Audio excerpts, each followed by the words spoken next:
മനുഷ്യൻ എന്നും അവൻ്റെ മനസ്സിൽ കൊണ്ടു നടക്കുന്ന ഒരു വല്ലാത്തൊരു വേദനയാണ് ഞാൻ തനിച്ചായി പോകുമോ എന്നുള്ളത്, അല്ലെങ്കിൽ ഒറ്റപ്പെടൽ. കടലിൽ തനിച്ചു നീന്തുന്ന ഒരു മത്സ്യം, ആകാശത്തിൽ തനിയെ പറക്കുന്നൊരു പക്ഷി, ദ്വീപ് സമൂഹങ്ങളിൽ ഒറ്റപ്പെട്ടു പോകുന്നൊരു തുരുത്ത്, ഇവയൊക്കെ ഓർമ്മപ്പെടുത്തുന്നത് ജീവിതത്തിൽ ഒറ്റപ്പെട്ടു പോകുന്നവരുടെ വേദനകളാണ്.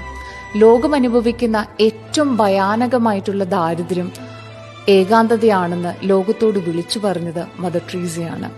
നമുക്ക് ചുറ്റും ഒറ്റപ്പെട്ടു പോയ ഏകാന്തതയിലായിരിക്കുന്ന ഒരുപാട് മനുഷ്യർ നമുക്കിടയിലുണ്ട്.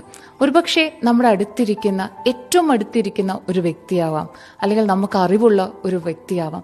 അവരെയും കൂടെ കുറച്ചും കൂടി ചേർത്ത് പിടിക്കാൻ, അവരോടൊപ്പം കുറച്ച് സമയം ചെലവഴിക്കാൻ നമുക്കായാൽ അതായിരിക്കും അവരോട് നമുക്ക് ചെയ്യാൻ പറ്റാവുന്ന ഏറ്റവും വലിയൊരു നന്മ. Let us treasure relationships to be more human.